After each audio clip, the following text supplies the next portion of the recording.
आप सुन रहे हैं जगत गुरु तत्वदर्शी संत रामपाल जी महाराज द्वारा लिखित पुस्तक जीने की राह।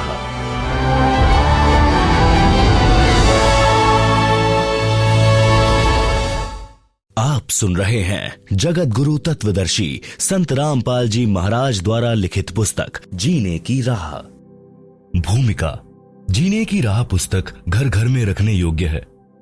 इसके पढ़ने तथा अमल करने से लोक तथा परलोक दोनों में सुखी रहोगे, पापों से बचोगे, घर की कलह समाप्त हो जाएगी, बहू बेटे अपने माता पिता की विशेष सेवा किया करेंगे, घर में परमात्मा का निवास होगा, भूत प्रेत पितर भैरव बैताल जैसी बुरी आत्माएं उस परिवार के आसपास नहीं आएंगी, देवता उस भक्त परिवार की सुरक्षा करते हैं, अकाल मृत्यु उस भक्त की नहीं होगी जो इस पुस्तक को पढ़कर दीक्षा लेकर मर्यादा में रहकर साधना करेगा। इस पुस्तक को पढ़ने से उजड़े परिवार बच जाएंगे। जिस परिवार में यह पुस्तक रहेगी, इसको पढ़ेंगे, जिस कारण से नशा अपने आप छूट जाएगा, क्योंकि इसमें ऐसे प्रमाण हैं जो आत्मा को छू जाते हैं। शराब, तंबाकू तथा अन्य नशे के प्रति ऐसी घृणा हो जाएगी कि इनका नाम लेने से रूह कांप जाया करेगी। पूरा परिवार सुख का जीवन जिएगा। जीवन का सफर आसानी से तय होगा, क्योंकि जीवन का मार्ग साफ हो जाता है। इस पुस्तक में पूर्ण परमात्मा कौन है, उसका नाम क्या है, उसकी भक्ति कैसी है, सब जानकारी मिलेगी। मानव जीवन सफल हो जाएगा। परिवार में किसी प्रकार की बुराई नहीं रहेगी। परमात्मा की कृपा सदा बनी रहेगी। जीने की राह उत्तम मिलने से यात्रा आसान हो जाएगी। जो इस पुस्तक को घर में नहीं रखेगा, वह जीवन की राह उत्तम न मिलने से संसार रूपी वन में भटककर अनमोल जीवन नष्ट करेगा। परमात्मा के घर में जाकर पश्चाताप के अतिरिक्त कुछ हाथ नहीं लगेगा। उस समय आपको पता चलेगा कि जीने की राह उत्तम न मिलने से जिंदगी बर्बाद हो गई। फिर आप परमात्मा से विनय करेंगे कि हे प्रभु, एक मानव जीवन और बख्श दो। मैं सच्चे मन से सत्य भक्ति करूंगा। जीवन की सच्ची राह की खोज करने सत्संग में जाया करूंगा। आजीवन भक्ति करूंगा, अपना कल्याण करवाऊंगा। उस परमात्मा के दरबार में आपके पूर्व के जन्मों की फिल्म चलाई जाएगी, जिनमें आप प्रत्येक बार जब जब मानव जीवन प्राप्त हुआ था, आपने यही कहा था कि एक मानव जीवन और दे दो, कभी बुराई नहीं करूंगा, आजीवन भक्ति भी करूंगा, घर का कार्य निर्वाह के लिए भी करूंगा, पूर्ण सद्गुरु से दीक्षा लेकर कल्याण करवाऊंगा। जो गलती अब के मानव जीवन में हुई है, कभी नहीं दोहराऊंगा या दोहराऊंगी। फिर परमात्मा जी कहते हैं कि अपने आप को तो मूर्ख बनाकर जीवन नष्ट करके आ खड़ा हुआ पापों की गाड़ी भरकर मुझे भी मूर्ख बनाना चाहता है। चल नरक में। फिर 84 लाख प्रकार के प्राणियों के शरीरों में चक्र लगा। जब कभी मानव स्त्री पुरुष शरीर मिले, सावधान होकर संतों का सत्संग सुनना और अपना कल्याण कराना। पाठक जनों से निवेदन है कि इस पवित्र पुस्तक के पढ़ने से आपकी 101 पीढ़ी लोक तथा परलोक में सुखी रहेगी। इसको परमात्मा का आदेश मानकर पूरा परिवार पढ़े। एक पढ़े, अन्य सुने, या एक से अधिक पुस्तक लेकर भिन्न भिन्न प्रतिदिन पढ़े। इसमें लिखे प्रत्येक प्रकरण को सत्य माने, मजाक में न ले। यह किसी सांगी की बनाई नहीं है। यह परमेश्वर के गुलाम रामपाल दास द्वारा हृदय से मानव कल्याण के उद्देश्य से लिखी गई है। लाभ उठाएं। सत साहिब। लेखक दासन दास रामपाल दास, पुत्र अथवा शिष्य स्वामी रामदेवानंद जी, सतलोक आश्रम, बरवाला, जिला हिसार, हरियाणा, भारत। आप सुन रहे हैं जगत गुरु तत्वदर्शी संत रामपाल जी महाराज द्वारा लिखी पुस्तक जीने की राह का पेज नंबर 1। 2 शब्द। प्राणी की जीवन की यात्रा जन्म से प्रारंभ हो जाती है। उसकी मंजिल निर्धारित होती है। यहाँ इस पवित्र पुस्तक में मानव जीवन की यात्रा के मार्ग पर विस्तार पूर्वक वर्णन है। मानव यानी स्त्री पुरुष की मंजिल मोक्ष प्राप्ति है। उसके मार्ग में पाप तथा पुण्य कर्मों के गड्ढे तथा कांटे हैं। आप जी को आश्चर्य होगा कि पाप कर्म तो बाधक होते हैं, पुण्य तो सुखदायी होते हैं। इनको गड्ढे कहना उचित नहीं। इसका संक्षिप्त वर्णन। पाप रूपी गड्ढे व कांटे। मानव जीवन परमात्मा की शास्त्र विधि अनुसार साधना करके मोक्ष प्राप्त करने के लिए प्राप्त होता है। पाप कर्म का कष्ट भक्ति में बाधा करता है। उदाहरण के लिए पाप कर्म के कारण शरीर में रोग हो जाना, पशुधन में तथा फसल में हानि हो जाना। ऋण की वृद्धि करता है। ऋणी व्यक्ति दिन रात चिंतित रहता है, वह भक्ति नहीं कर पाता। पूर्ण सद्गुरु से दीक्षा लेने के पश्चात परमेश्वर उस भक्त के उपरोक्त कष्ट समाप्त कर देता है। तब भक्त अपनी भक्ति अधिक श्रद्धा से करने लगता है। परमात्मा पर विश्वास बढ़ता है, दृढ़ होता है। परंतु भक्त को परमात्मा के प्रति समर्पित होना चाहिए। जैसे पतिव्रता स्त्री अपने पति के अतिरिक्त किसी अन्य पुरुष को काम पूर्ति के लिए स्वप्न में भी नहीं चाहती, चाहे कोई कितना ही सुंदर हो। उसका पति अपनी पत्नी को हर संभव कोशिश करके सर्व सुविधाएं उपलब्ध करवाता है, विशेष प्रेम करता है। इसी प्रकार दीक्षा लेने के पश्चात आत्मा का संयोग परमात्मा से होता है। गुरुजी आत्मा का विवाह परमात्मा से करवा देता है। यदि वह मानव शरीरधारी आत्मा अपने पति परमेश्वर के प्रति पतिव्रता की तरह समर्पित रहती है, यानी पूर्ण परमात्मा के अतिरिक्त अन्य किसी देवी देवता से मनोकामना की पूर्ति नहीं चाहती है, तो उसका पति परमेश्वर उसके जीवन मार्ग में बाधक सब पाप कर्मों के कांटों को बुहार देता है। उस आत्मा की जीने की राह सुगम व बाधा रहित हो जाती है। उसको मंजिल सरलता से मिल जाती है। उस आत्मा के लिए परमात्मा क्या करता है, उसको संत गरीबदास जी ने परमेश्वर कबीर जी से प्राप्त ज्ञान को इस प्रकार बताया है। गरीबदास जी कहते हैं, पतिव्रता जमी पर ज्यों ज्यों धरी है पावे, समर्थ झाड़ू देत है ना काटा लग जावे। कबीर परमेश्वर जी ने कहा है कि साधक के लक्षण कहूं, रहे ज्यो पतिव्रता नारी, तह कबीर परमात्मा को लगे आत्मा प्यारी।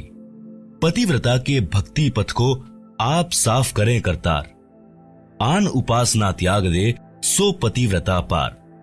भक्ति करने से पाप नष्ट हो जाते हैं। जो भक्ति की राह में रोड़े बनते हैं, उनके लिए कबीर जी ने कहा है, जब ही सत्य नाम हृदय धरो, भयो पाप को नाश, जैसे चिंगारी अग्नि की पड़े पुराने घास। इसलिए पूर्ण गुरु से दीक्षा लेकर प्रत्येक स्त्री पुरुष, बालक, वृद्ध, युवा को भक्ति अवश्य करनी चाहिए। आप सुन रहे हैं जगत गुरु तत्वदर्शी संत रामपाल जी महाराज द्वारा लिखी पुस्तक जीने की राह का पेज नंबर 2।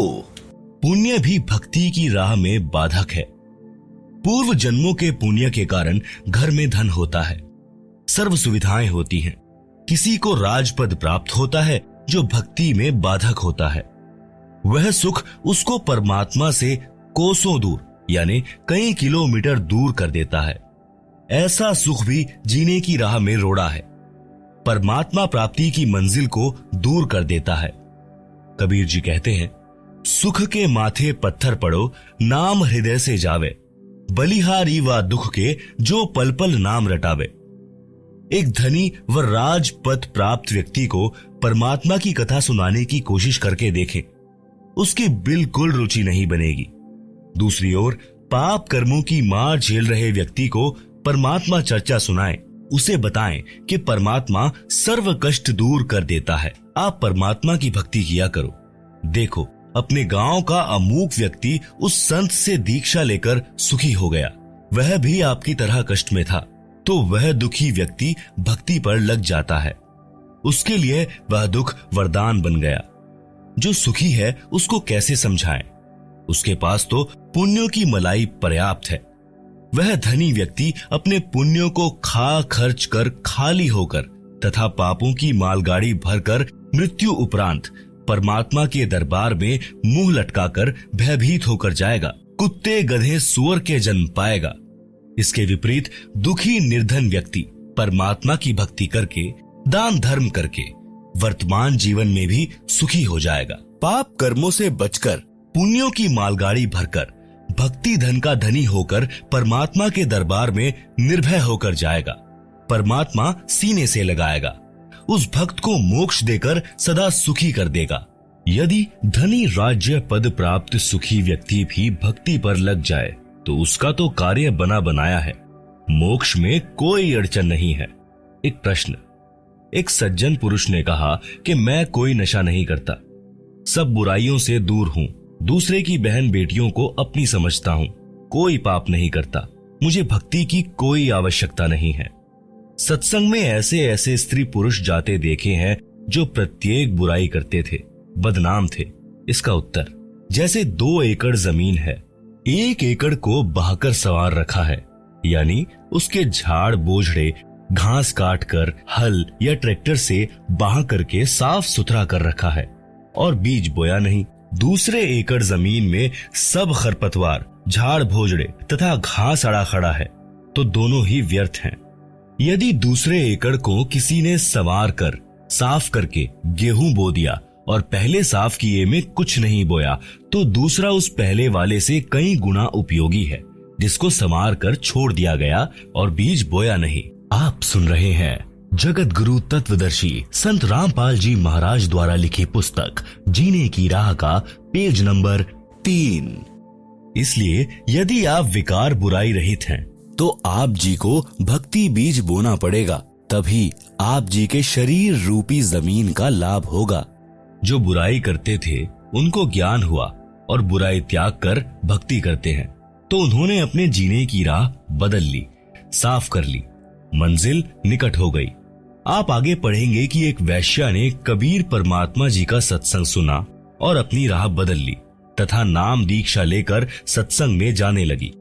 नगर के लोगों को अच्छा नहीं लगा, मुंह जोड़कर बातें बनाने लगे कि कबीर के सत्संग में बदनाम औरतें जाती हैं, ये अच्छे संत नहीं हैं। सब ऐसे ही लोग लुगाई इसके सत्संग में जाते हैं, अपनी बहन बेटियों को वहां मत जाने देना।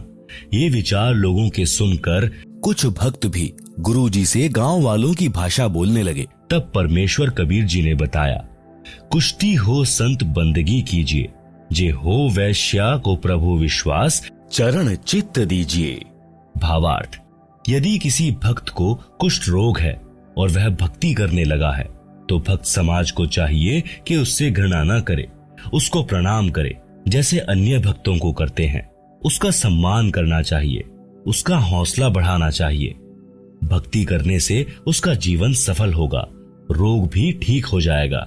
इसी प्रकार किसी वैश्या बेटी बहन को प्रेरणा बनी है भक्ति करने की, सत्संग में आने की, तो उसको परमात्मा पर विश्वास हुआ है। वह सत्संग विचार सुनेगी तो बुराई भी छूट जाएगी, उसका कल्याण हो जाएगा, समाज से बुराई निकल जाएगी। यदि वह सत्संग में आएगी ही नहीं, तो उसको अपने पाप कर्मों का एहसास कैसे होगा। जैसे मैला वस्त्र जल तथा साबुन के संपर्क में नहीं आएगा तो निर्मल कैसे होगा। इसीलिए ऐसी बदनाम स्त्री भी भक्ति करती है तो उसको भी विशेष आदर से बुलाएं, ताकि उसको सत्संग में आने में संकोच न हो। यदि उसको रोकोगे तो आप पाप के भागी बन जाओगे। इससे आगे की कथा में आप इसी पुस्तक जीने की राह में पृष्ठ नंबर 107 पर पढ़ेंगे, जिसकी हेडिंग है कबीर जी द्वारा शिष्यों की परीक्षा। श्रीमद् भागवत गीता के अध्याय 9 श्लोक 30 में भी यही प्रमाण है। लिखा है कि कोई अतिशय दुराचारी व्यक्ति भी है, यदि वह विश्वास के साथ परमात्मा की भक्ति करने लग गया है, तो उसे महात्मा के तुल्य मानना चाहिए। वह संतों के विचार सुनकर सुधर जाएगा और अपना कल्याण करवा लेगा। इसलिए मानव शरीरधारी प्राणी को परमात्मा की भक्ति तथा शुभ कर्म, दान धर्म गुरु जी की शरण में आकर अवश्य करने चाहिए। पूज्य कबीर परमेश्वर जी ने कहा है कि मानुष जन्म दुर्लभ है, मिले न बारंबार, तरवर से पत्ता टूट गिरे, बहुर न लागे डार। भावार्थ, कबीर परमात्मा जी ने समझाया है कि हे मानव शरीरधारी प्राणी, यह मानव जन्म स्त्री पुरुष बहुत कठिनता से युगों पर्यंत प्राप्त होता है। ये बार बार नहीं मिलता। इस शरीर के रहते रहते शुभ कर्म तथा परमात्मा की भक्ति कर, अन्यथा यह शरीर समाप्त हो गया तो आप पुनः इसी स्थिति यानी मानव शरीर को प्राप्त नहीं कर पाओगे। जैसे वृक्ष से पत्ता टूटने के पश्चात उसी डाल पर पुनः नहीं लगता। इसीलिए इस मानव शरीर के अवसर को व्यर्थ न गवा। कबीर जी ने फिर कहा, मानुष जन्म पाए कर नहीं रटे हरि नाम, जैसे कुआं जल बिना बनवाया क्या काम।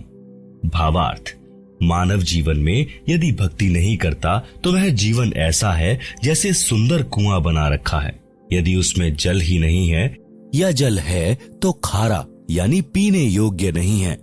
उसका भी नाम भले ही कुआं है, परंतु गुण कुएं वाले नहीं हैं। इसी प्रकार मनुष्य भक्ति नहीं करता तो उसको भी मानव कहते हैं, परंतु मनुष्य वाले गुण नहीं हैं। पूर्व जन्मों में किए शुभ अशुभ कर्मों तथा भक्ति के कारण कोई स्वस्थ है, वह अचानक रोगी हो जाता है और लाखों रुपए उपचार पर खर्च करके मृत्यु को प्राप्त हो जाता है। कोई जन्म से रोगी होता है, आजीवन कष्ट भोग कर मर जाता है।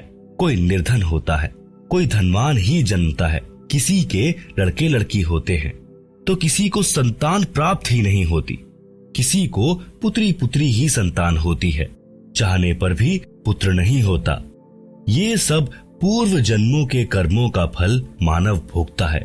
जब तक पुनः भक्ति प्रारंभ नहीं करता तब तक पूर्व वाले संस्कार ही प्राणी को प्राप्त होते हैं। जिस समय पूर्ण सद्गुरु से दीक्षा लेकर मर्यादा से भक्ति करने लगता है तो शुभ संस्कारों में वृद्धि होने से दुख का वक्त सुख में बदलने लग जाता है। आप सुन रहे हैं जगत गुरु तत्वदर्शी संत रामपाल जी महाराज द्वारा लिखी पुस्तक जीने की राह का पेज नंबर 4, मानव जीवन की आम धारणा।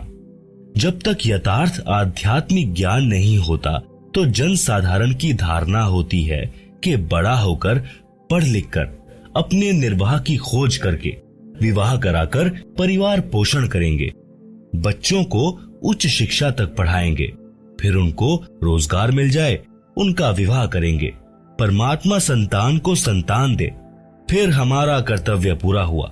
कई बार गांव या गवांड यानी पड़ोसी गांव के वृद्ध इकट्ठे होते तो आपस में कुशल मंगल जानते तो एक ने कहा कि परमात्मा की कृपा से 2 लड़के तथा 2 लड़की हैं। कठिन परिश्रम करके पाला पोसा तथा पढ़ाया, विवाह कर दिया, सब के सब बेटा बेटियों वाले हैं। मेरा कार्य पूर्ण हुआ, 75 वर्ष का हो गया हूँ, अब बेशक मौत हो जाए, मेरा जीवन सफल हुआ, वंश बेल चल पड़ी, संसार में नाम रहेगा। इसका विवेचन उपरोक्त प्रसंग में जो भी प्राप्त हुआ वह पूर्व निर्धारित संस्कार ही प्राप्त हुआ, नया कुछ नहीं मिला।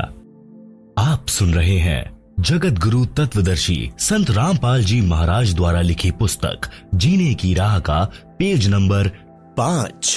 एक व्यक्ति का विवाह हुआ, संतान रूप में बेटी हुई।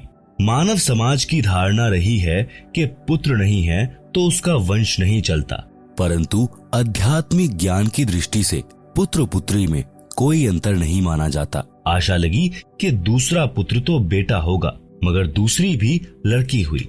फिर आशा लगी कि परमात्मा तीसरा तो पुत्र दे, परंतु तीसरी भी लड़की हुई। इस प्रकार कुल 5 बेटियां हुई, पुत्र का जन्म हुआ ही नहीं। इस उदाहरण से स्पष्ट होता है कि न तो मानव का चाहा हुआ और न ही किया हुआ, जो कुछ हुआ संस्कार वश ही हुआ। यह परमेश्वर का विधान है। मानव शरीर प्राप्त प्राणी को वर्तमान जन्म में पूर्ण संत से दीक्षा लेकर भक्ति करनी चाहिए तथा पुण्य दान, धर्म तथा शुभ कर्म अवश्य करने चाहिए। अन्यथा पूर्व जन्म के पुण्य मानव जीवन में खा खर्च कर खाली होकर परमात्मा के दरबार में जाएगा, फिर पशु आदि के जीवन भोगने पड़ेंगे। जैसे किसान अपने खेत में गेहूं, चना आदि बीजता है, फिर परिश्रम करके उन्हें परिपक्व करके घर लाकर अपने कोठे या कक्ष में भर लेता है। यदि वह पुनः बीज बोकर फसल तैयार नहीं करता है और पूर्व के वर्ष के गेहूं व चने को खा खर्च रहा है तो वर्तमान में तो उसे कोई आपत्ति नहीं आएगी, क्योंकि पूर्व वर्ष के गेहूं चना शेष हैं, परंतु एक दिन वह पूर्व वाला संग्रह किया अन्न समाप्त हो जाएगा और वह किसान परिवार भिखारी हो जाएगा। ठीक इसी प्रकार मानव शरीर में जो भी प्राप्त हो रहा है वह पूर्व के जन्मों का संग्रह है। यदि वर्तमान में शुभ कर्म तथा भक्ति नहीं की तो भविष्य का जीवन नरक हो जाएगा। अध्यात्म ज्ञान होने के पश्चात मानव बुद्धिमान किसान की तरह प्रति वर्ष प्रत्येक मौसम में दान धर्म स्मरण रूपी फसल बोएगा तथा अपने घर में संग्रह करके खाएगा तथा बेचकर अपना खर्च भी चलाएगा। यानी पूर्ण गुरु जी से दीक्षा लेकर उनके बताए अनुसार साधना तथा दान धर्म प्रति समागम में करके भक्ति धन को संग्रह करेगा। इसीलिए परम संत मानव को जीने की राह बताता है। उसका आधार सत्य आध्यात्मिक ज्ञान सर्व ग्रंथों से प्रमाणित होता है। जैसा कि पूर्वोक्त प्रसंग में एक वृद्ध ने बताया कि सर्व संतान का पाल पोस कर विवाह कर दिया। मेरे मानव जीवन का कार्य पूरा हुआ, मेरा जीवन सफल हुआ, अब बेशक मौत आ जाए। विचारणीय विषय है कि उसने तो पूर्व का जमा ही खर्च कर दिया, भविष्य के लिए कुछ नहीं किया, जिस कारण से उस व्यक्ति का मानव जीवन व्यर्थ गया। कबीर जी ने कहा है, क्या मांगू कुछ थिर ना रहाई, देखत नैन चला जग जाई, 1 लख पूत 1.25 लख नाती, उस रावण के दीवाना बाती। भावार्थ, यदि एक मनुष्य एक पुत्र से वंशबेल को सदा बनाए रखना चाहता है तो ये उसकी भूल है। जैसे श्रीलंका के राजा रावण के 1 लाख पुत्र थे तथा 1.25 लाख पौत्र थे। वर्तमान में उसके कुल में कोई घर में दीपक जलाने वाला भी नहीं है। आप सुन रहे हैं जगत गुरु तत्वदर्शी संत रामपाल जी महाराज द्वारा लिखी पुस्तक जीने की राह का पेज नंबर 6। सब नष्ट हो गए, इसलिए हे मानव, परमात्मा से ये क्या मांगता है जो स्थायी ही नहीं है। यह अध्यात्म ज्ञान के अभाव के कारण प्रेरणा बनी है। परमात्मा आपको आपका संस्कार देता है, आपका किया कुछ नहीं हो रहा। उस वृद्ध की बात को माने कि पुत्र के होने से, वंश वृद्धि होने से संसार में नाम बना रहता है। एक गांव में प्रारंभ में 4 या 5 व्यक्ति थे। उनके वंश के सैकड़ों परिवार बने हैं। उनका वंश चल रहा है, उनका संसार में नाम भी चल रहा है। परंतु शास्त्रोक्त विधि से भक्ति न करने के कारण परमात्मा के विधानानुसार वह भला पुरुष कहीं गधा बनकर कष्ट उठा रहा होगा। वहां पर गधे के वंश की वृद्धि करके, फिर कुत्ते का जन्म प्राप्त करके, वहां उस कुल की वृद्धि करके, अन्य प्राणियों के शरीर प्राप्त करके असंख्यों जन्म कष्ट उठाएगा। भावार्थ है कि मानव जीवन प्राप्त प्राणी को चाहिए कि सांसारिक कर्तव्य कर्म करते करते आत्म कल्याण का कार्य भी करे, जिस कारण से परिवार से आने वाली पूर्व पाप की मार भी टलेगी, परिवार खुशहाल रहेगा। अन्यथा शुभ अशुभ दोनों कर्मों का फल भोगने से कभी सुख तथा कभी दुख का कहर भी झेलना पड़ता है। एक समय दास यानी लेखक एक गांव में 3 दिन का सत्संग पाठ कर रहा था। उसी परिवार का एक रिश्तेदार एक 4 वर्ष के लड़के को साथ लिए आया। चर्चा में उसने बताया कि मुझे 4 पुत्र 2 पुत्री संतान रूप में प्राप्त हुई, सबका विवाह कर दिया। मेरे जैसा सुखी हमारे गांव में शायद ही कोई था। फिर ऐसी नौबत आई कि 2 वर्ष में घर उजड़ गया। 2 बेटे मोटरसाइकिल पर ससुराल जा रहे थे, दुर्घटना में भगवान के घर चले गए। उनकी पत्नी भी अन्य गांव में विवाह कर दी। 1 वर्ष पश्चात एक पुत्र को खेत में ट्यूबवेल पर रात्रि में सर्प ने डस लिया, मृत मिला। चौथा इस दुख से हृदयाघात से चल बसा। सब बहुएं भी चली गई। पत्नी का मानसिक संतुलन बिगड़ गया। ये लड़का बड़ी लड़की का है, जिसके सहारे दिन काट रहा हूँ। बेटी को घर पर रखा है। प्रिय पाठकों से निवेदन है कि विवेक से काम ले और मानव जीवन की सच्ची राह पकड़े, भक्ति अवश्य करें। संतान होना या ना होना ये आपके पूर्व के कर्मों का फल है। यदि संतान को धर्म कर्म का ज्ञान नहीं है तो वह चाहे कितनी ही नेक हो, कभी ना कभी गलती कर ही देगी। वह सब पाप कर्मों के कारण होगा। एक व्यक्ति ने बताया कि मेरा ससुर 4 एकड़ का जाट किसान था। उसने दिन रात मेहनत करके कुल 16 एकड़ जमीन खरीद कर बना ली, यानी 12 एकड़ जमीन और मोल ले ली। 4 लड़के थे और एक लड़की थी। सबकी शादी कर दी। 60 वर्ष की आयु में मेरे ससुर जी को अधरंग मार गया। चारों लड़के भिन्न रहते थे। कुछ दिन बड़े बेटे में रहा, परंतु 6 महीने में ही कपड़ों में बदबू आने लगी। फिर तीसरे नंबर वाले के घर में रहा। कुछ दिन बाद उसने भी हाथ खड़े कर दिए। इसी प्रकार चारों पुत्र सेवा से तंग आ गए। गांव की पंचायत ने मेरे ससुर जी की सेवा कराने के उद्देश्य से 2 एकड़ जमीन उसको अधिक देने का फैसला किया जो बेटा अपने पिता की सेवा करेगा। आप सुन रहे हैं जगत गुरु तत्वदर्शी संत रामपाल जी महाराज द्वारा लिखी पुस्तक जीने की राह का पेज नंबर 7। इस लालच में छोटे वाले ने सेवा करने की बात मान ली। 6 महीने में उसने कहा कि मेरे बस की बात नहीं है। रिश्तेदार इकट्ठे हुए, सब बच्चों को सभी प्रकार से समझाया, परंतु कोई सेवा को तैयार नहीं हुआ। वह भक्त बता रहा था कि मेरा ससुर बोल भी नहीं पा रहा था।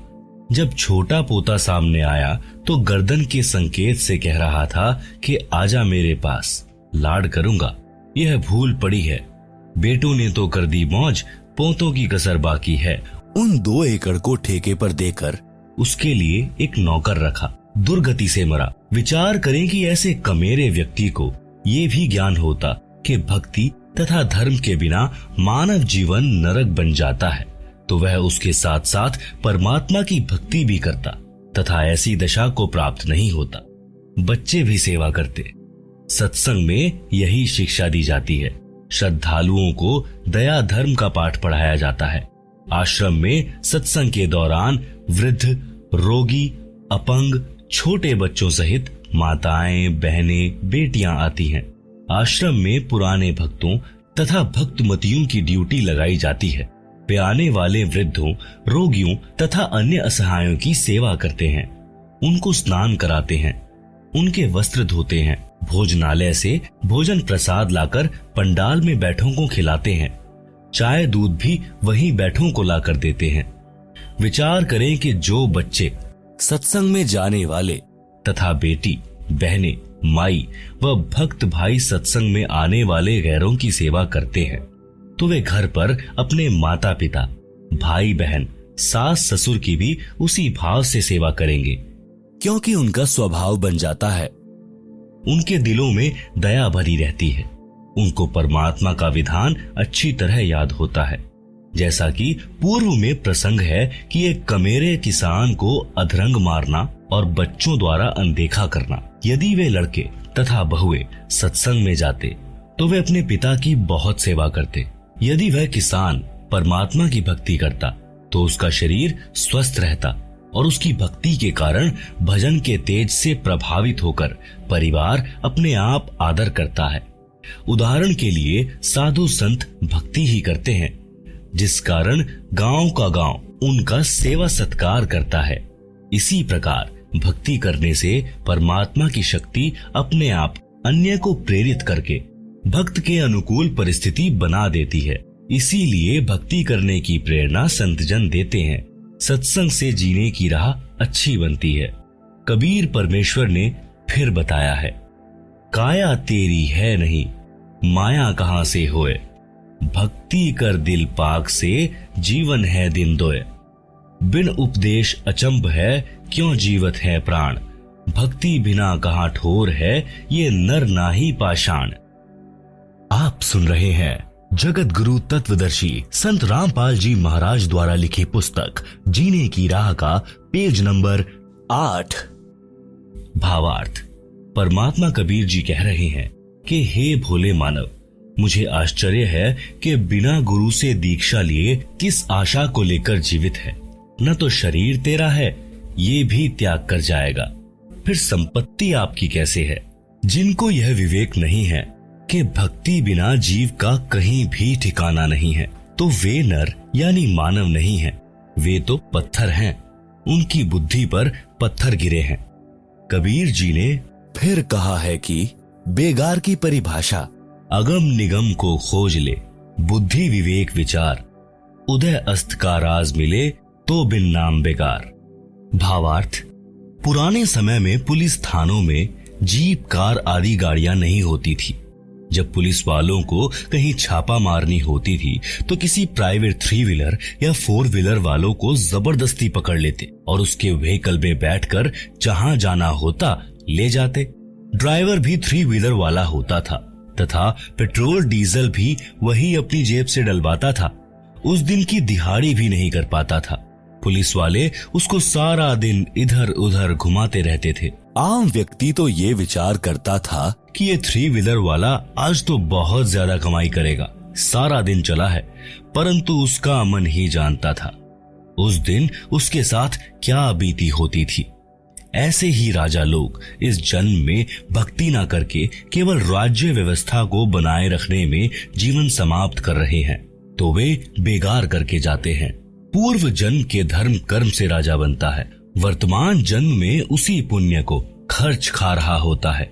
जनता को तो लगता है कि राजा बड़ी मौज कर रहा है, आध्यात्मिक दृष्टि से वह बेगार कर रहा है, भक्ति कमाई नहीं कर रहा है। यदि व्यक्ति पूर्ण गुरु से दीक्षा लेकर भक्ति नहीं करता है तो उसको चाहे उदय अस्त का यानी पूरी पृथ्वी का राज्य भी मिल जाए तो भी वह 3 व्हीलर वाले की तरह व्यर्थ की मारो मार यानी गहमा गहमी कर रहा है, उसे कुछ लाभ नहीं होगा। इसलिए राजा हो या प्रजा, धनी हो या निर्धन, सबको नए सिरे से भक्ति करनी चाहिए, उसी से उनका भविष्य उज्जवल होगा। परमात्मा कबीर जी ने अपने शिष्य संत गरीबदास जी को तत्व ज्ञान समझाया, जो इस प्रकार है। राग आसावरी, शब्द नंबर 1। मन तू चल रे सुख के सागर, जहां शब्द सिंधु रत्नागर, कोटि जन्म तो है मरता होगे, कुछ नहीं हाथ लगा रे, कुकर सुकर खर भया बोरे, कौआ हंस बुगारे, कोटि जन्म तू राजा कीन्हा, मिटी न मन की आशा, भिक्षुक होकर दर दर हांड्या, मिल्या न निर्गुण रासा, इंद्र कुबेर ईश की पदवी, ब्रह्मा वरुण धर्म राया, विष्णुनाथ के पुरकू जाकर बहुर अपुठा आया, असंख्य जन्म तो है मरता होगे, जीवित क्यों ना मरे रे, द्वादश मध्य महल मठ बोरे, बहुर न देह धरे रे, दो जख बहिस्त सभी तय देखे, राजपाट के रसिया, 3 लोक से तृप्त नाही, यह मन भोगी खसिया, सतगुरु मिले तो इच्छा मेटे, पद मिल पदे समाना, चल हंसा उस लोक पठाऊं, जो आदि अमर अस्थाना, 4 मुक्ति जहां चंपी करती, माया हो रही दासी, दास गरीब अभय पद पर से, मिले राम अविनाशी। आप सुन रहे हैं जगत गुरु तत्वदर्शी संत रामपाल जी महाराज द्वारा लिखी पुस्तक जीने की राह का पेज नंबर 9। सूक्ष्म वेद की वाणी का भावार्थ। आत्मा और मन को पात्र बनाकर संत गरीबदास जी ने संसार के मानव को समझाया है। कहा है कि यह संसार दुखों का घर है, इससे भिन्न एक और संसार है जहाँ कोई दुख नहीं है। वह स्थान यानी सनातन परम धाम सत्यलोक है तथा वहां का प्रभु अविनाशी परमेश्वर सुखों का सागर है। सुख सागर अर्थात अमर परमात्मा तथा उसकी राजधानी अमरलोक की संक्षिप्त परिभाषा बताई है। शंखो लहर मेहर की उपजे, कहर नहीं जहां कोई, दास गरीब अचल अविनाशी, सुख का सागर सोई। भावार्थ। जिस समय मैं यानी लेखक अकेला होता हूँ तो कभी कभी ऐसी हिलोर अंदर से उठती है। उस समय सब अपने से लगते हैं, चाहे किसी ने मुझे कितना ही कष्ट दे रखा हो, उसके प्रति द्वेष भावना नहीं रहती, सब पर दया भाव बन जाता है। ये स्थिति कुछ मिनट ही रहती है। उसको मेहर की लहर कहा है। सतलोक अर्थात सनातन परम धाम में जाने के पश्चात प्रत्येक प्राणी को इतना आनंद आता है। वहां पर ऐसी असंख्यों लहरें आत्मा में उठती रहती हैं। जब वह लहर मेरी आत्मा से हट जाती है तो वहीं दुखमय स्थिति प्रारंभ हो जाती है। उसने ऐसा क्यों कहा? वह व्यक्ति अच्छा नहीं है, वो हानि हो गई, यह हो गया, वो हो गया। यह कहर की लहर यानी दुख की लहर कही जाती है। उस सतलोक में असंख्य लहर मेहर की उठती हैं, यानी दया की उठती हैं। वहां कोई कहर नहीं है। वैसे तो सतलोक में कोई दुख नहीं है। कहर का अर्थ भयंकर कष्ट होता है। जैसे एक गांव में आपसी रंजिश के चलते विरोधियों ने दूसरे पक्ष के एक परिवार के 3 सदस्यों की हत्या कर दी। कहीं पर भूकंप के कारण हजारों व्यक्ति मर जाते हैं। उसे कहते हैं कहर टूट पड़ा या कहर कर दिया।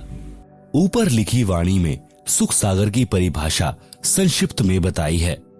कहा है कि वह अमर लोक अचल अविनाशी अर्थात कभी चलायमान अर्थात ध्वंस नहीं होता तथा वहां रहने वाला परमेश्वर अविनाशी है। वह स्थान तथा परमेश्वर सुख का समुद्र है। जैसे समुद्री जहाज बंदरगाह के किनारे से 100 या 200 किलोमीटर दूर चला जाता है तो जहाज की यात्रियों को जल अर्थात समुद्र के अतिरिक्त कुछ भी दिखाई नहीं देता, सब ओर जल ही जल नजर आता है। इसी प्रकार सतलोक में सुख के अतिरिक्त कुछ भी नहीं है अर्थात वहां कोई दुख नहीं है। अब पूर्व में लिखी वाणी का सरलार्थ किया जाता है। मन तू चल रे सुख के सागर, जहां शब्द सिंधु रत्नागर, कोटि जन्म तोहे भ्रमत होगे, कुछ नहीं हाथ लगा रे, कुकर शुकर खर भया बोरे, कौआ हंस बुगारे। आप सुन रहे हैं जगत गुरु तत्वदर्शी संत रामपाल जी महाराज द्वारा लिखी पुस्तक जीने की राह का पेज नंबर 10। भावार्थ। परमेश्वर कबीर जी ने अपनी अच्छी आत्मा संत गरीबदास जी को सूक्ष्म वेद समझाया। उसको संत गरीबदास जी गांव छुड़ानी जिला झज्जर हरियाणा प्रांत ने आत्मा तथा मन को पात्र बनाकर विश्व के मानव को काल ब्रह्म के लोक का कष्ट तथा सतलोक का सुख बताकर उस परम धाम में चलने के लिए सत्य साधना जो शास्त्रोक्त है करने की प्रेरणा की है। मन तू चल रे सुख के सागर अर्थात सनातन परम धाम में चल जहां पर शब्द नष्ट नहीं होता। इसलिए शब्द का अर्थ अविनाशीपन से है कि वह स्थान अमृतत्व का सिंधु अर्थात सागर है और मोक्ष रूपी रत्न का आगर अर्थात खान है। इस काल ब्रह्म के लोक में आप जी ने भक्ति भी की, परंतु शास्त्रानुकूल साधना बताने वाले तत्वदर्शी संत न मिलने के कारण आप करोड़ों जन्मों से भटक रहे हो। करोड़ों अरबों रुपए संग्रह करने में पूरा जीवन लगा देते हो, फिर मृत्यु हो जाती है। वह जोड़ा हुआ धन जो आपके पूर्व के संस्कारों से प्राप्त हुआ था उसे छोड़कर संसार से चला गया। उस धन के संग्रह करने में जो पाप किए वे आप जी के साथ गए।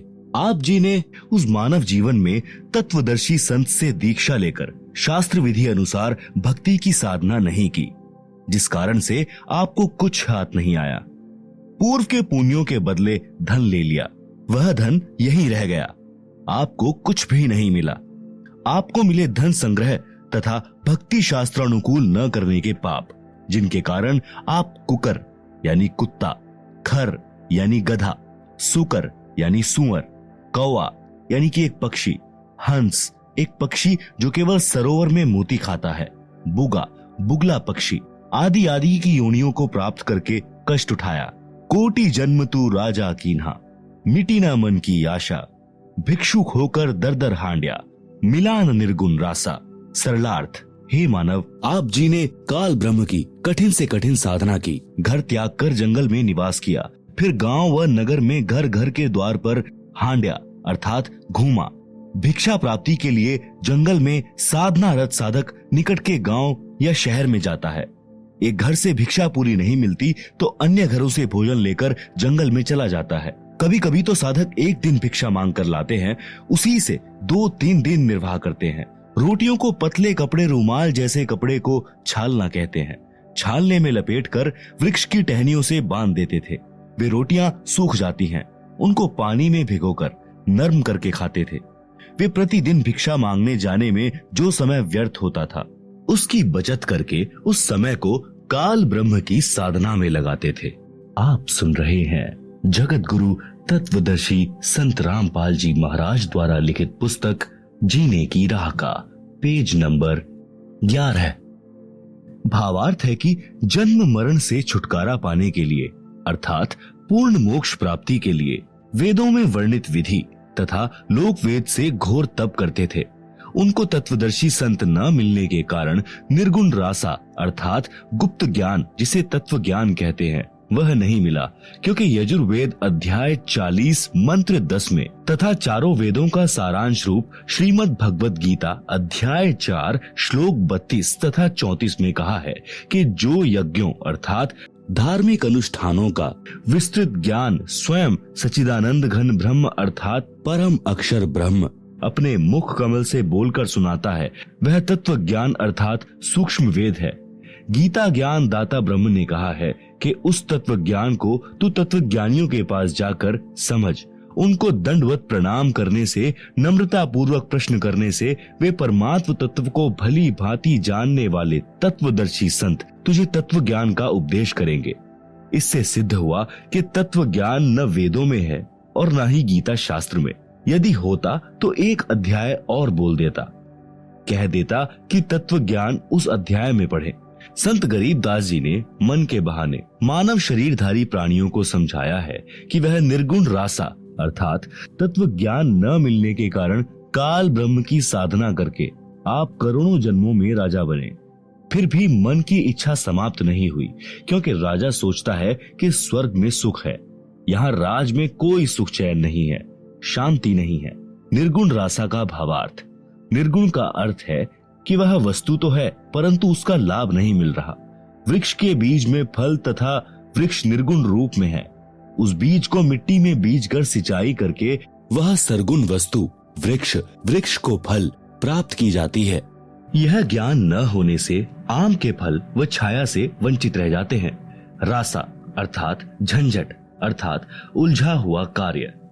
सूक्ष्म वेद में परमेश्वर कबीर जी ने कहा है, 9 मन यानी 360 किलोग्राम सूत यानी कच्चा धागा। कबीर 9 मन सूत उलझिया, ऋषि रहे झकमार। सतगुरु ऐसा सुलझा दे, उलझे ना दूजी बार। सरलार्थ, परमेश्वर कबीर जी ने कहा है कि अध्यात्म ज्ञान रूपी 9 मन सूत उलझा हुआ है। 1 किलोग्राम उलझे हुए सूत को सीधा करने में 1 दिन से भी अधिक जुलाहों का लग जाता था। यदि सुलझाते समय धागा टूट जाता तो कपड़े में गांठ लग जाती। गांठ गठीले कपड़े को कोई मोल नहीं लेता था। इसलिए परमेश्वर कबीर जुलाहे ने जुलाहों का सटीक उदाहरण बताकर समझाया है कि अधिक उलझे हुए सूत को कोई नहीं सुलझाता था। अध्यात्म ज्ञान उसी 9 मन उलझे हुए सूत के समान है, जिसको सद्गुरु अर्थात तत्वदर्शी संत ऐसा सुलझा देगा जो पुनः नहीं उलझेगा। बिना सुलझे अध्यात्म ज्ञान के आधार से अर्थात लोक वेद के अनुसार साधना करके स्वर्ग नरक 84 लाख प्रकार के प्राणियों के जीवन, पृथ्वी पर किसी टुकड़े का राज्य, स्वर्ग का राज्य प्राप्त किया, पुनः फिर जन्म मरण के चक्र में गिरकर कष्ट पर कष्ट उठाया।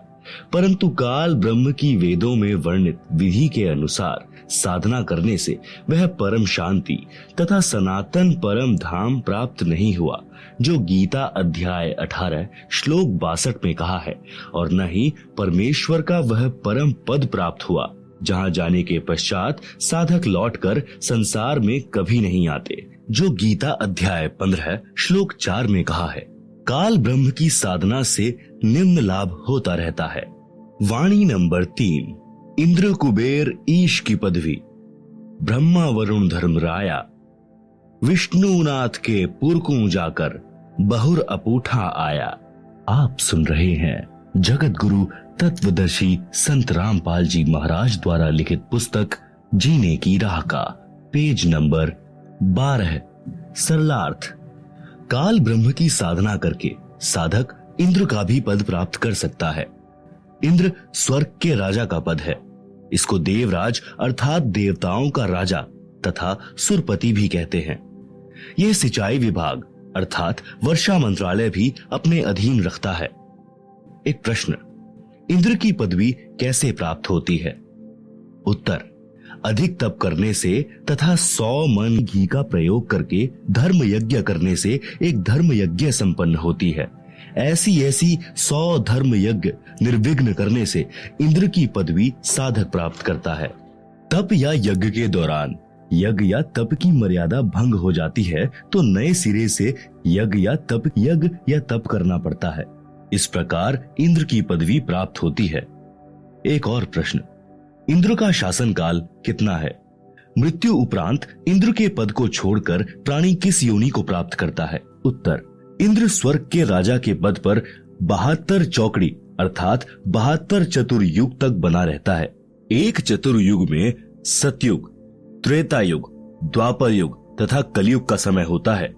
जो 17,28,000 प्लस 12,96,000 प्लस 8,64,000 प्लस 4,32,000 क्रमशः सतयुग प्लस त्रेता युग प्लस द्वापर युग प्लस कलयुग का समय अर्थात 43,20,000 वर्ष का समय एक चतुर्युग में होता है। ऐसे बने 72 चतुर्युग तक वह साधक इंद्र के पद पर स्वर्ग के राजा का सुख भोगता है। एक कल्प अर्थात ब्रह्मा जी के एक दिन में यानी कि जो 1008 चतुर्युग का होता है 14 जीव इंद्र के पद पर रहकर अपना किया पुण्य कर्म भोगते हैं। इंद्र के पद को भोगकर वे प्राणी गधे का जीवन प्राप्त करते हैं। एक कथा, मार्कंडेय ऋषि तथा अप्सरा का संवाद। एक समय बंगाल की खाड़ी में मार्कंडेय ऋषि तप कर रहा था। इंद्र के पद पर विराजमान आत्मा को ये शर्त होती है कि यदि उसके शासन काल में 72 चौकड़ी युग के दौरान यदि पृथ्वी पर कोई व्यक्ति इंद्र पद प्राप्त करने योग्य तप या धर्म यज्ञ कर लेता है और उसकी क्रिया में कोई बाधा नहीं आती है तो उस साधक को इंद्र का पद दे दिया जाता है और वर्तमान इंद्र से वह पद छीन लिया जाता है। इसीलिए जहां तक संभव होता है इंद्र अपने शासन काल में किसी साधक का तप या धर्म यज्ञ पूर्ण नहीं होने देता, उसकी साधना भंग करा देता है, चाहे कुछ भी करना पड़े। आप सुन रहे हैं जगत गुरु तत्वदर्शी संत रामपाल जी महाराज द्वारा लिखी पुस्तक जीने की राह का पेज नंबर 13। जब इंद्र को उसके दूतों ने बताया कि बंगाल की खाड़ी में मार्कंडेय नामक ऋषि तप कर रहे हैं, इंद्र ने मार्कंडेय ऋषि का तप भंग करने के लिए उर्वशी यानी कि इंद्र की पत्नी भेजी। सर्व श्रृंगार करके देवपरी मार्कंडेय ऋषि के सामने नाचने गाने लगी।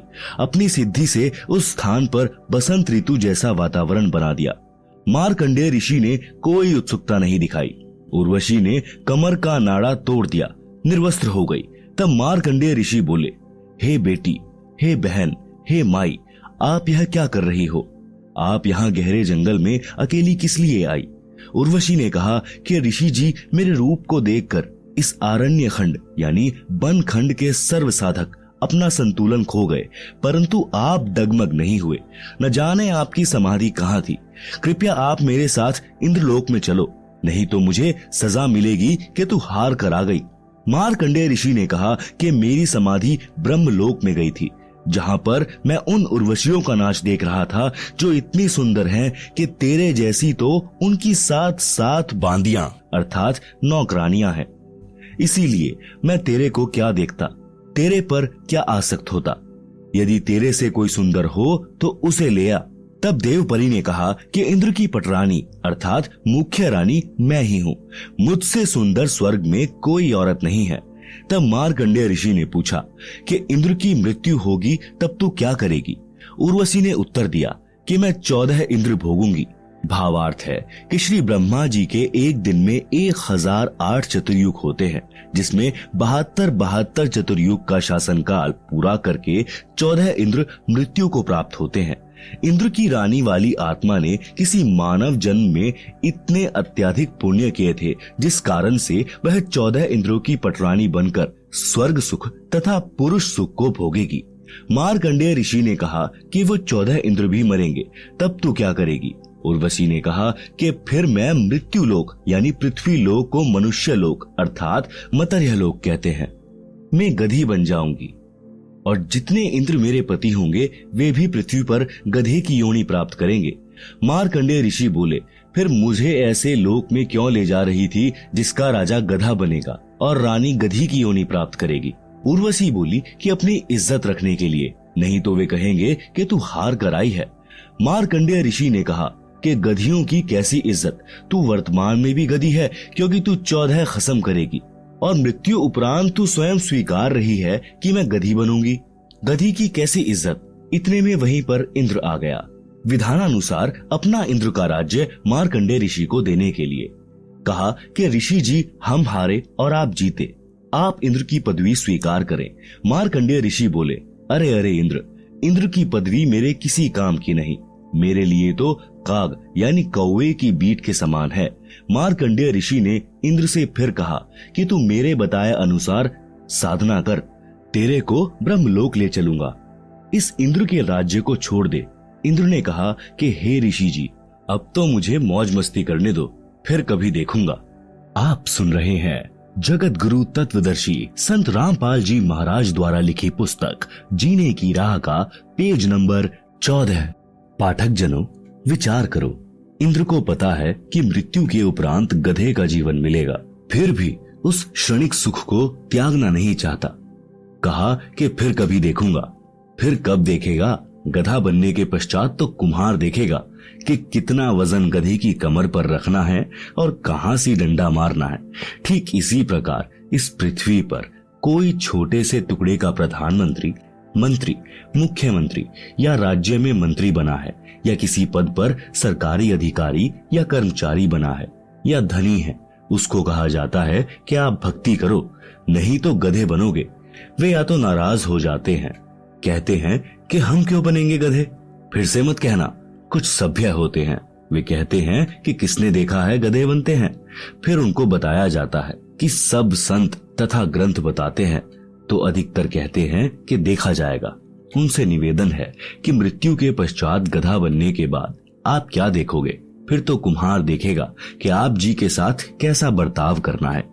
देखना है तो वर्तमान में देख, बुराई छोड़कर शास्त्रानुकूल साधना करो, जो वर्तमान में विश्व में केवल मेरे रामपाल दास के पास है। आओ ग्रहण करो और अपने जीव का कल्याण कराओ। ऊपर लिखी वाणी नंबर 3 में बताया है कि इंद्र, कुबेर तथा ईश की पदवी प्राप्त करने वाले तथा ब्रह्मा जी का पद तथा वरुण, धर्मराय का पद प्राप्त करके तथा विष्णु जी के लोक को प्राप्त कर देव पद प्राप्त भी वापस जन्म मरण के चक्र में रहता है। स्वर्ग लोक में 33 करोड़ देव पद हैं, जैसे भारतवर्ष की संसद में 540 सांसदों के पद हैं। व्यक्ति बदलते रहते हैं। उन्हीं सांसदों में से प्रधानमंत्री तथा अन्य केंद्रीय मंत्री आदि आदि बनते हैं। इसी प्रकार उन 33 करोड़ देवताओं में से ही कुबेर का पद अर्थात धन के देवता का पद प्राप्त होता है, जैसे वित्त मंत्री होता है। ईश की पदवी का अर्थ है प्रभु पद, जो लोक वेद में कुल 3 माने गए हैं। 1 श्री ब्रह्मा जी, 2 श्री विष्णु जी तथा 3 श्री शिव जी। वरुण देव जल का देवता है। धर्मराय मुख्य न्यायाधीश हैं, जो सब जीवों को कर्मों का फल देता है। उसे धर्मराज भी कहते हैं। ये सर्व काल ब्रह्म की साधना करके पद प्राप्त करते हैं। पुण्य श्रीण यानी समाप्त होने के पश्चात सर्व देवता पद से मुक्त करके पशु पक्षियों आदि की 84 लाख प्रकार की योनियों में डाले जाते हैं। फिर नए ब्रह्मा जी, नए विष्णु जी तथा नए शिव जी इन पदों पर विराजमान होते हैं। ये सर्व उपरोक्त देवता जन्मते मरते हैं, ये अविनाशी नहीं है। इनकी स्थिति आप जी को सृष्टि रचना अध्याय में इसी पुस्तक में स्पष्ट होगी कि ये कितने प्रभु हैं, किसके पुत्र हैं तथा कौन इनकी माता जी हैं। अन्य प्रमाण श्री देवी पुराण सचित्र मोटा टाइप केवल हिंदी गीता प्रेस गोरखपुर से प्रकाशित के 3 स्कंद में पृष्ठ 123 पर लिखा है कि तुम शुद्ध स्वरूपा हो। यह सारा संसार आपसे ही उद्भासित हो रहा है। मैं, विष्णु, ब्रह्मा और शंकर आपकी कृपा से विद्यमान हैं। हमारा तो आविर्भाव अर्थात जन्म तथा तिरोभाव अर्थात मृत्यु हुआ करता है। आप प्रकृति देवी हैं। आप सुन रहे हैं जगत गुरु तत्वदर्शी संत रामपाल जी महाराज द्वारा लिखी पुस्तक जीने की राह का पेज नंबर 15। शंकर भगवान बोले कि हे देवी, यदि ब्रह्मा के पश्चात उत्पन्न होने वाले विष्णु आपसे उत्पन्न हुए हैं, तो क्या मैं तमोगुणी लीला करने वाला शंकर क्या आपकी संतान नहीं हुआ? अर्थात मुझे भी उत्पन्न करने वाली तुम ही हो। हम तो केवल नियमित कार्य ही कर सकते हैं, अर्थात जिसके भाग्य में जो लिखा है हम वही प्रदान कर सकते हैं। न अत्यधिक कर सकते न कम कर सकते। पाठक जनों, इस श्री देवी पुराण के उल्लेख से स्पष्ट हुआ कि श्री ब्रह्मा जी, श्री विष्णु जी तथा श्री शंकर जी नाशवान हैं। इनकी माता जी का नाम श्री देवी दुर्गा है। अधिक जानकारी आप सृष्टि रचना अध्याय से ग्रहण करेंगे, जो इसी पुस्तक में पीछे पृष्ठ 254 पर लिखी है। ये प्रधान देवता है। अन्य इनसे निम्न स्तर के देव हैं। ये सर्व जन्मते मरते हैं। अविनाशी राम नहीं है, अविनाशी परमात्मा नहीं है। श्रीमद् भागवत गीता अध्याय 10 श्लोक 2 में लिखा है कि गीता ज्ञान दाता काल ब्रह्म ने कहा है कि मेरी उत्पत्ति को ना तो देवता जानते और ना महर्षि जन जानते, क्योंकि इन सब का आदि कारण मैं ही हूँ, अर्थात ये सर्व मेरे से उत्पन्न हुए हैं। गीता अध्याय 4 श्लोक 5 में गीता ज्ञान बोलने वाले ने कहा है कि हे अर्जुन, तेरे और मेरे बहुत जन्म हो चुके हैं, तू नहीं जानता, मैं जानता हूँ। गीता अध्याय 2 श्लोक 12 में भी स्पष्ट है कि तू, मैं तथा सब राजा सेना पहले भी जन्मे थे, आगे भी जन्मेंगे। गीता अध्याय 14 श्लोक 3 में गीता ज्ञान दाता ने कहा है कि हे अर्जुन, मेरी प्रकृति अर्थात दुर्गा तो गर्भ धारण करती है, मैं उसके गर्भ में बीज स्थापित करता हूँ, जिससे सर्व प्राणियों की उत्पत्ति होती है। गीता अध्याय 14 श्लोक 4 में गीता ज्ञान दाता ने कहा है कि हे अर्जुन, नाना प्रकार की सब योनियों में जितने शरीरधारी मूर्तियां उत्पन्न होती हैं, महत प्रकृति तो उन सब की गर्भ धारण करने वाली माता है। अहम ब्रह्म यानी मैं ब्रह्म बीज स्थापित करने वाला पिता हूँ। गीता अध्याय 14 श्लोक 5 गीता ज्ञान दाता ने स्पष्ट किया है कि हे अर्जुन, सत्व गुण श्री विष्णु जी, रज गुण श्री ब्रह्मा जी तथा तम गुण श्री शिव जी, ये प्रकृति अर्थात दुर्गा देवी से उत्पन्न तीनों देवता अर्थात तीनों गुण अविनाशी जीवात्मा को कर्मों के अनुसार शरीर में बांधते हैं। उपरोक्त प्रमाणों से स्पष्ट हुआ कि उपरोक्त देवता नाशवान है तथा काल ब्रह्म की संतान है। प्रसंग चल रहा है कि वाणी संख्या 3 का सरलार्थ इंद्र, कुबेर, ईश अर्थात ब्रह्मा विष्णु शिव तक की पदवी प्राप्त करके तथा वरुण धर्मराय की पदवी तथा श्री विष्णुनाथ के लोक को प्राप्त करके भी जन्म मरण के चक्र में रहते हैं। आप सुन रहे हैं जगत गुरु तत्वदर्शी संत रामपाल जी महाराज द्वारा लिखी पुस्तक जीने की राह का पेज नंबर 16। मार्कंडेय ऋषि जी ब्रह्म साधना कर रहे थे, उसी को सर्वोत्तम मान रहे थे, इसीलिए इंद्र को कह रहे थे कि आ, तेरे को ब्रह्म साधना का ज्ञान कराऊं। ब्रह्मलोक की तुलना में स्वर्ग का राज्य हलवे की तुलना में जैसे कौवे की बीट है। पाठक जनों, आप जी ने ब्रह्म साधना करने वाले श्री चुणक ऋषि, श्री दुर्वासा ऋषि तथा कपिल मुनि जिन्होंने ब्रह्म साधना की थी, उनकी साधना को गीता ज्ञान दाता ने गीता अध्याय 7 श्लोक 18 में अनुत्तम अर्थात घटिया बताया है। उसी श्रेणी की साधना मार्कंडेय ऋषि जी की थी, जिसको अति उत्तम मान कर रहे थे तथा इंद्र जी को भी राय दे रहे थे कि ब्रह्म साधना कर ले। सूक्ष्म वेद में कहा है कि औरों पंथ बतावही आप न जाने रहा, मोती मुक्ता दर्शत नाही, ये जग है सब अंधरे, दिखत के तो नैन जिसम है, फिरा मोतिया बिंदरे, वेद पढ़े पर भेद न जाने, बांचे पुराण 18, पत्थर की पूजा करें भूले सिरजनहारा। वाणी नंबर 1 का भावार्थ अन्य को मार्गदर्शन करते हैं, स्वयं भक्ति का मार्ग ज्ञान नहीं। वाणी नंबर 2 का भावार्थ तत्वदर्शी संत के अभाव के कारण मोती मुक्ता यानी मोक्ष रूपी मोती अर्थात मोक्ष मंत्र दिखाई नहीं देता। यह सर्व संसार अध्यात्म ज्ञान नेत्रहीन अंधा है। जिस किसी को मोतियाबिंद जो एक प्रकार का नेत्र रोग है, जिसमें आंखें स्वस्थ दिखाई देती हैं, परंतु उस रोग ग्रस्त व्यक्ति को कुछ दिखाई नहीं देता। यह उदाहरण देकर बताया है कि फर्राटेदार संस्कृत भाषा बोलते हैं, लगते हैं महाविद्वान हैं, परंतु सदग्रंथों के गूढ़ रहस्यों को नहीं जानते। इनको अज्ञान रूपी मोतियाबिंद हुआ है। वाणी नंबर 3 का भावार्थ वेदों को पढ़कर कंठस्थ करने वाले वेदों के गूढ़ रहस्यों को न समझकर उनके विरुद्ध साधना करते कराते हैं। वेदों में पत्थर की मूर्ति की पूजा का कहीं उल्लेख नहीं है। वे वेदों के विद्वान कहलाने वाले पत्थर पूजा करते तथा कराते हैं। वेदों में वर्णित सिरजनहार को भुला दिया है। श्रीमद् भगवत गीता अध्याय 4 श्लोक 25 से 29 तक यही बताया है कि जो साधक जैसी भी साधना करता है उसे उत्तम मान कर रहा होता है। सर्व साधक अपनी अपनी भक्ति को पाप नाश करने वाली जानते हैं। गीता अध्याय 4 श्लोक 32 में स्पष्ट किया है कि यज्ञों अर्थात धार्मिक अनुष्ठानों का ज्ञान स्वयं सच्चिदानंद घन ब्रह्म ने अपने मुख कमल से बोली वाणी में विस्तार के साथ कहा है। वह तत्व ज्ञान है जिसे जानकर साधक सर्व पापों से मुक्त हो जाता है।